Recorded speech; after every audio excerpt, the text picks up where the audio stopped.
Assalamualaikum warahmatullahi wabarakatuh. Selamat datang kembali di channel ini. Mudah-mudahan bisa senantiasa menginspirasi dan mengedukasi hal-hal yang baik. Dan mudah-mudahan ada banyak hal yang bisa diambil sebagai pelajaran dan terpenting sebagai bekal keberkahan untuk kita semua. Terima kasih. Assalamualaikum warahmatullahi wabarakatuh.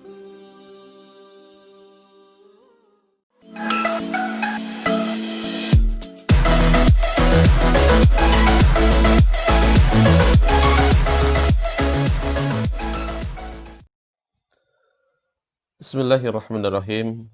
Alhamdulillahirabbil alamin. Asyhadu an la ilaha illallah wahdahu la syarikalah. Wa asyhadu anna Muhammadan abduhu wa rasuluhu alladzi la nabiyya ba'dah, amma ba'du.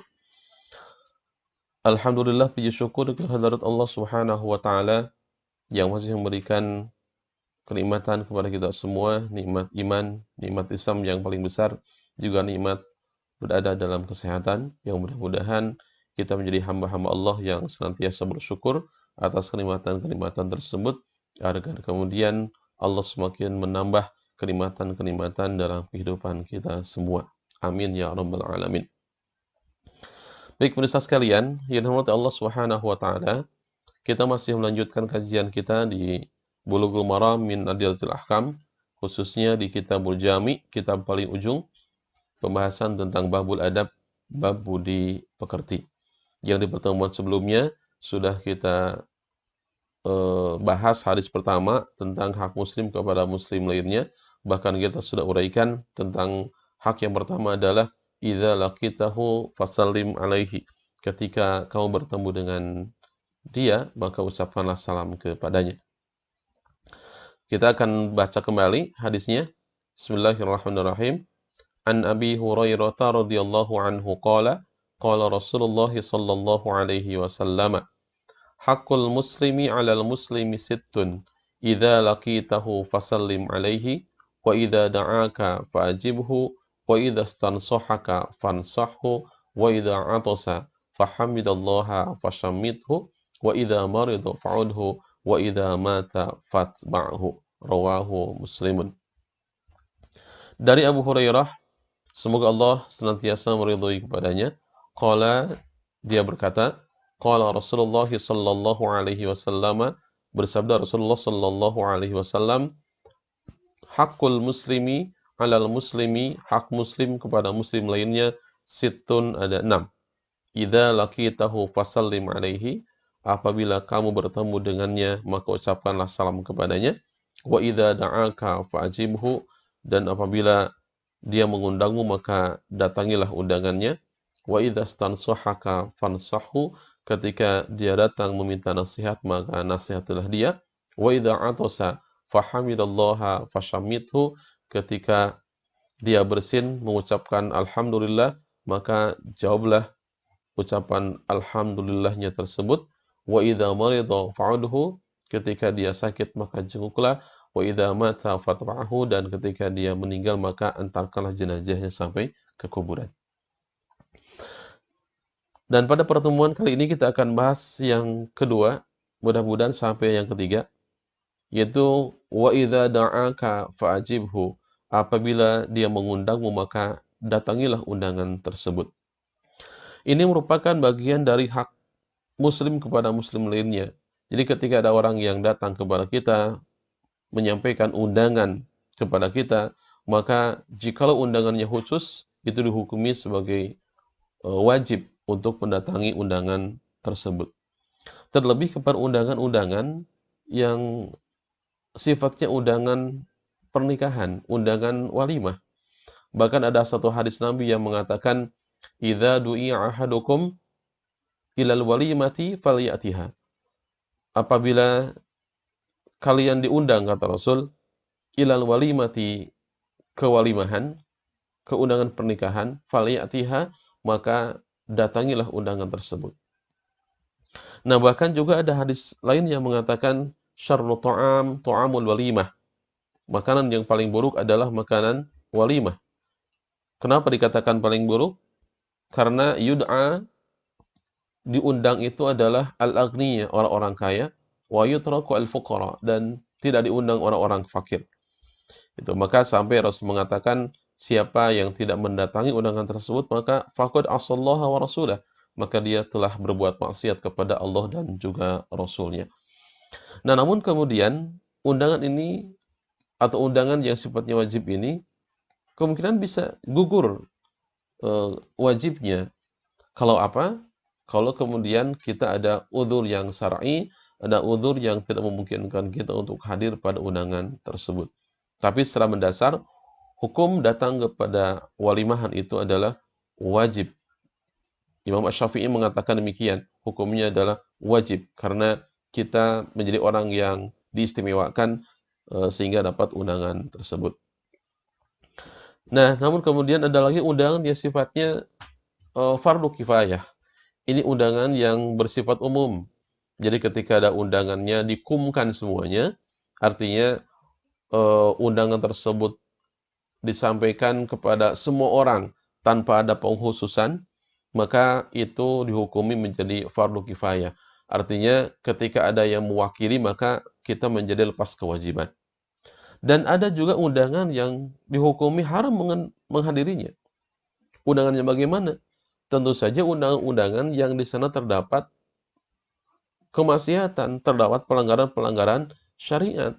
Undangan-undangan yang tidak didasari karena keimanan kepada Allah Subhanahu wa taala.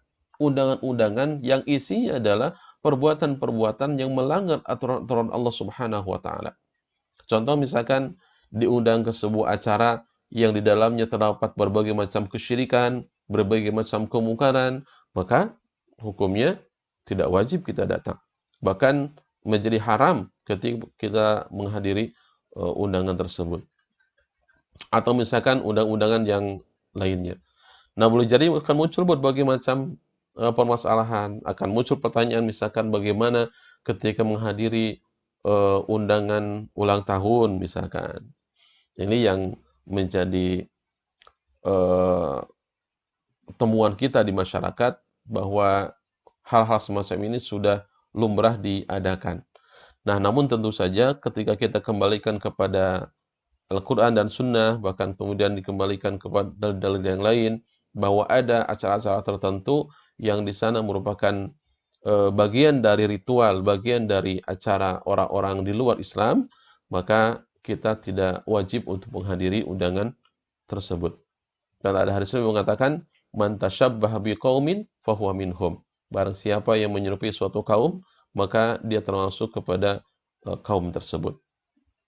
Nah ini, jadi ketika ada ikhwan kita, ada saudara kita, sesama muslim yang mengundang kita untuk datang, maka datangilah undangan tersebut.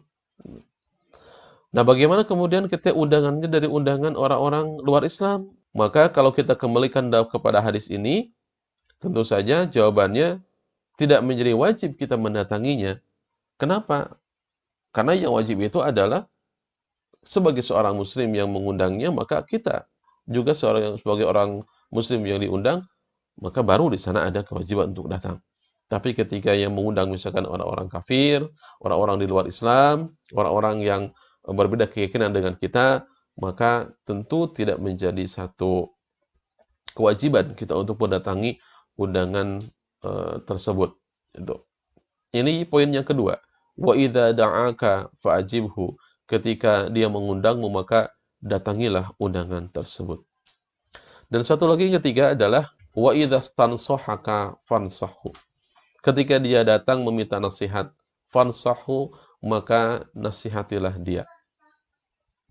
Bahkan sejatinya sebagai seorang muslim disebutkan dalam Al-Qur'anul Karim berkaitan dengan orang-orang yang dikecualikan oleh Allah Subhanahu wa taala yang tidak akan mendapatkan kerugian dalam urusan waktu. Siapakah mereka? Illal ladzina amanu. Dalam surah Al-Asr Allah menyampaikan orang-orang yang tidak akan mendapatkan kerugian dalam urusan waktu adalah orang-orang yang beriman, orang-orang yang beramal saleh. Kemudian selanjutnya adalah watawasau bil haq, watawasau bis sabr. Orang-orang yang senantiasa saling mewasiati, artinya saling menasehati dalam urusan kebenaran dan urusan kesabaran.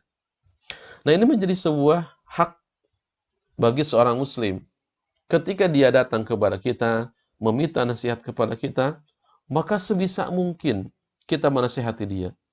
Kenapa? Karena kedatangan dia kepada kita menunjukkan bahwa dia percaya kita orang yang bisa memberikan nasihat kepada dia.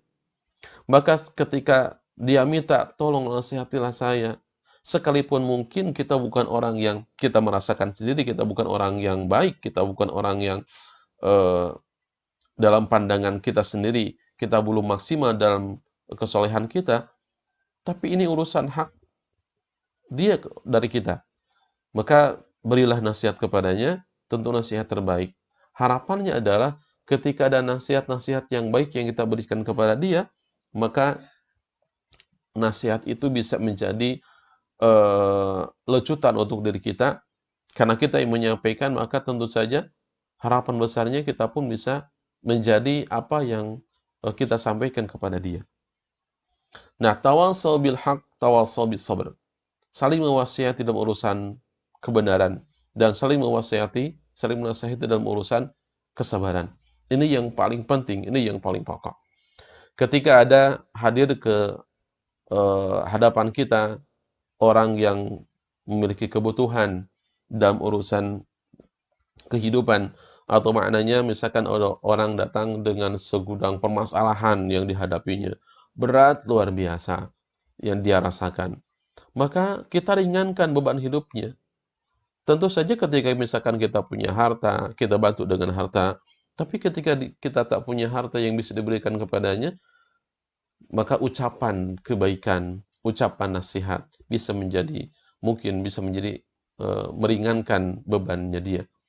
Karena Rasul menyampaikan dalam hadisnya, "Man nafasa an muslimin kurbatan min kurbid dunya, nafasallahu anhu kurbatan min kurbid dunya wa yaumil qiyamah." Siapa orang yang meringankan beban hidup seseorang, beban hidup saudara muslim yang lainnya, maka Allah Subhanahu wa taala akan memberikan keringanan bagi dia di dunia dan di akhirat.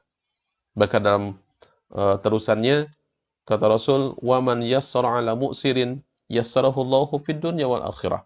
Dan siapa orang yang memberikan kemudahan bagi kesulitan seseorang, maka Allah akan memudahkan urusan dia di dunia dan akhirat. Wa man satara musliman satarahu Allahu yaumal qiyamah. Dan barang siapa yang menutupi aib seorang muslim, maka Allah akan menutupi aibnya di yaumil qiyamah. Patokannya adalah wallahu fi aunil abdi maka nal abdu fi auni akhihi. Allah akan menolong hamba-hambanya, akan menolong orang tersebut, maka nal abdu fi auni akhihi, selama dia mau menolong saudaranya sendiri. Nah, maka dengan hadis ini semakin jelas buat kita semua bahwa sebagai seorang muslim ada hak yang mesti kita berikan kepada muslim lainnya. Hak apa saja? Wa idzastanshahaka fansahhu. Di antaranya adalah ketika dia minta nasihat kepada kita, maka nasihatilah dia. Jangan kikir dengan nasihat. Jangan merasa diri tidak bisa apa-apa. Karena setiap orang terlahir dengan kelemahan dan kekurangannya masing-masing. Dan tentu saja ketika orang memandang kita punya kelebihan, orang pandang kita punya sesuatu yang bisa diberikan, maka kita hargai permintaannya dan kita berikan haknya dia. Wa idzastanshahaka fansahhu. Ketika dia minta nasihat, maka nasihatilah. Nah, ini saja tidak panjang lebar yang kita bahas. Dua hak muslim kepada muslim lainnya. Tentu saja nanti akan lebih detail berkaitan dengan semuanya di pertemuan yang lebih panjang karena durasi juga. Dan mudah-mudahan Allah Subhanahu wa taala senantiasa memberikan taufik hidayah dan memberikan kemudahan kita untuk bisa meringankan beban hidup saudara kita.